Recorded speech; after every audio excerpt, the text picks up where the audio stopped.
Episode की starting में हमें एक बहुत बड़ा मैंशन दिखाया जाता है।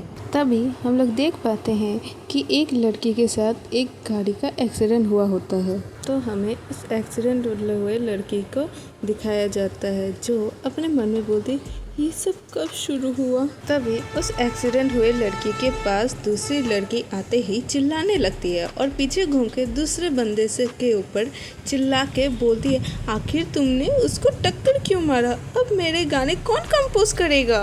तो पीछे वाला बंदा भी बोलता है तो और मैं क्या ही करता, उसको जाने देता, उसने हम सभी को धमकी दी है कि वो सभी को सब कुछ बता देगी जो भी हम लोगों ने उसके साथ किया है।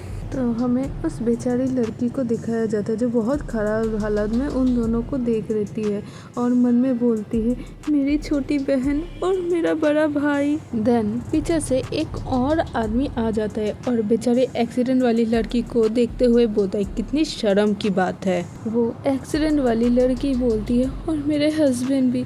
वो लाल बालों वाला बंदा बोलता है कभी सोचा नहीं था ये सभी ऐसे ख़त्म होगा एरियाना। तो हम लोगों को उस एक्सीडेंट वाली लड़की का नाम पता चलता है जो है एरियाना। मैंने सच में तुमसे एक बार होने से भी प्यार किया है, क्या तुमको पता भी है, फिर भी तुम एक बोरिंग और बेकार चीज़ हो। वो आदमी अपने बगल वाली लड़की को अपने पास खींच के एरियाना को बोलता है कि कैसे मैं खुद को रोक सकता हूँ, जो औरत तुम्हारे चेहरे वाली हो, जो मुझे तुमसे ज़्यादा मुझे आकर्षित करता हो और मेरे साथ छेड़खानी करता हो वो भी खुलेआम। मुझे माफ़ करना माय लव, तुम्हारी बहन को कोई भी या मैं भी मना नहीं कर पाता हूँ। वो लड़की अपने पेट पे हाथ रख के एरियाना से माफ़ी मांगते हुए बोलती है मुझे माफ़ कर देना क्योंकि मैं तुम्हारे पति के बच्चे से प्रेग्नेंट हूँ एरियाना। ये सुन के बेचारी एरियाना टूट ही जाती है। एरियाना अपने मन में बोलती है मैंने अपनी फैमिली को भरोसा करती थी, मैं सोची थी मेरे अपने मुझसे उतना ही प्यार करते होंगे जितना मैं उनसे प्यार करती हूँ। पर तभी उस पहले वाला लड़का एरियाना के बगल में बैठ के बोलता है बेचारी एरियाना तुम्हारा खून तो बहुत ज़्यादा निकल रहा है, मुझे नहीं पता कि तुम ये कर भी पाओगे कि नहीं, एटलीस्ट हम लोगों को इनकी कोई ज़रूरत ही नहीं पड़ेगी। एरियाना अपने भाई को देख के रोने लगती है। उसका भाई एरियाना के खून वाले हाथ को लेके एक पेपर में उसका अंगूठा लगा लेता है और बोलता है शुक्रिया एरियाना, मैं श्योरली बोल सकता हूँ तुम्हारे फॉर्चून का अच्छे से इस्तेमाल करेंगे हम लोग। एरियाना बोलती है मन में कौन जानता था ये लोग मुझे कब से बिट्रे कर रहे थे। वो तीनों एरियाना को बोलते अपने फ्यूनरल को लेके तुम टेंशन मत लेना, हम श्योरली बोल सकते हैं जो तुमने लिखा है उसको ही प्ले करेंगे। तब एरियाना अपने मन में बोलती है काश कि मुझे लाइफ में एक और मौका मिले। बेचारी के मरते मरते यही उसके आखिरी शब्द थे। फिर अचानक से कुछ शैटर होने लग जाता है और एरियाना को देख पाते हैं जो शॉक से जागती है एंड उसके हाथ से खाने का प्लेट नीचे गिर जाता है। तभी एक मेड एरियाना के पास आते हुए बोलती है क्या आप ठीक हो माय लेडी, मैंने आपसे बोला था ऐसे काम आप मेरे को ही दे दिया करे। तो एरियाना अपना होश संभालते हुए उस मेड से जिसका नाम सोफी है उससे पूछती है आखिर ये सब क्या हो रहा है। तब सोफी एरियाना से बोलती कि क्या आप भूल गई, आपने ही तो कहा था कि मार्कस पेडिग्रीन आज की टी पार्टी को अटेंड करने वाले हैं और आप ही उनके लिए खाना प्रिपेयर करने वाले थे। एरियाना बोलते मार्कस पेडिग्रीन, क्या तुम मेरे हस्बैंड के बारे में बात कर रही हो। तो सोफी हंसते हुए एरियाना को बोलती है हो माय, आप उनको अभी से ही हस्बैंड बोलने लग गए हैं, वो भी शादी से पहले ही, ये तो बहुत प्यारा है। बेचारी एरियाना कंफ्यूज हो गई थी एंड सोच रही थी ये सब क्या हो रहा है। तो सोफी एरियाना से बोलती है शायद से वो अभी गार्डन में होंगे, आपको शायद उनके पास जाना चाहिए। एरियाना कंफ्यूज होकर अपने मन में सोचने लगती है कि आखिर ये बोल क्या रही है।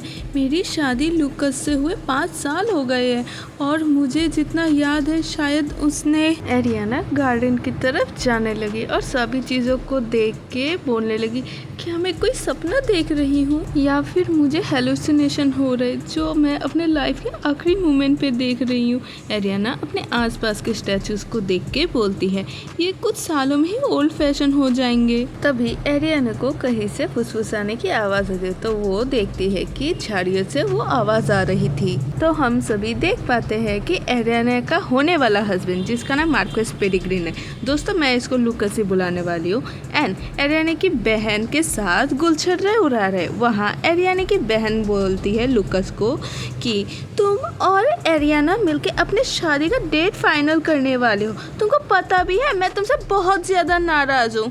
तो लूकस उसे अपने पास बुला के बोलता है ऐसा मत बोलो एलिना। तो एरियाना की बहन का नाम एलिना है और फिर वो बोलता है आखिर तुम सोचो, इसी बहाने हम दोनों फाइनली सेम छत के तो नीचे रह पाएंगे। एरियाना ये सब देख के मन में बोलती है पता नहीं ये कोई सपना है या नहीं, पर ये बात तो क्लियर हो गई है कि उन दोनों का रिलेशनशिप हमारे शादी से भी पहले से चल रहा था।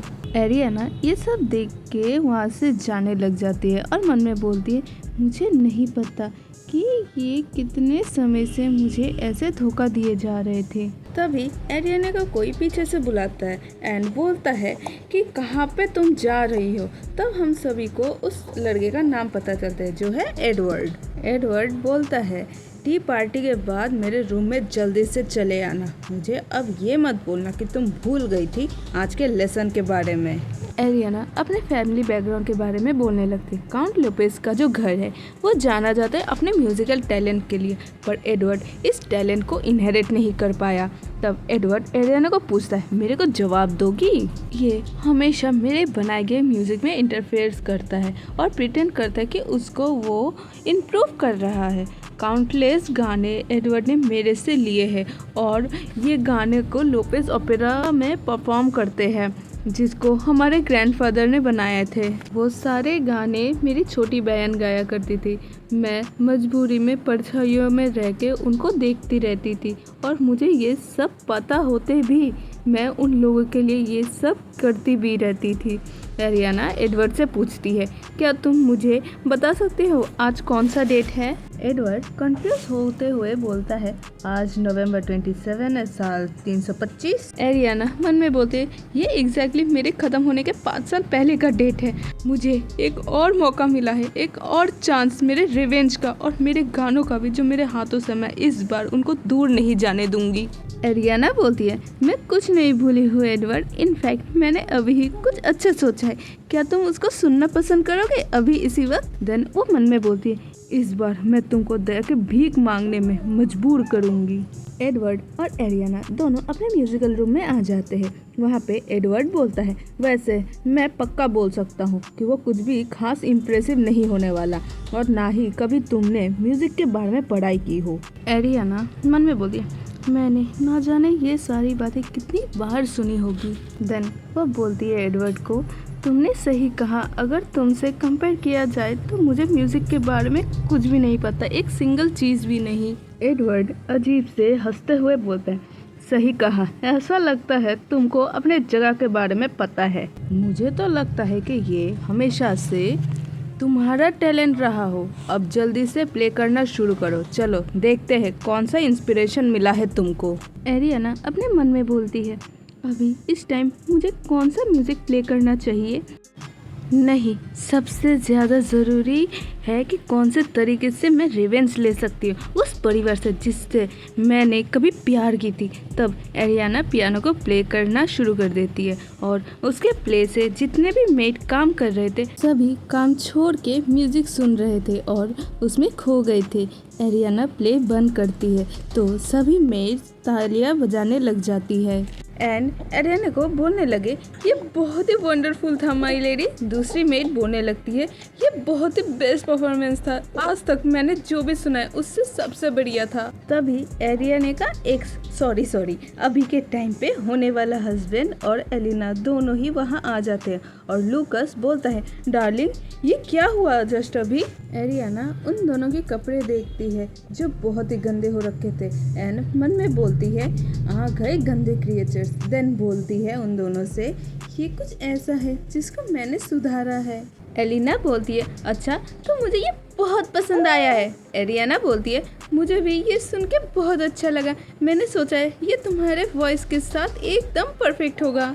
एलिना बोलती है, इसका पिच कुछ नीचे नहीं है मेरे स्किल के लिए।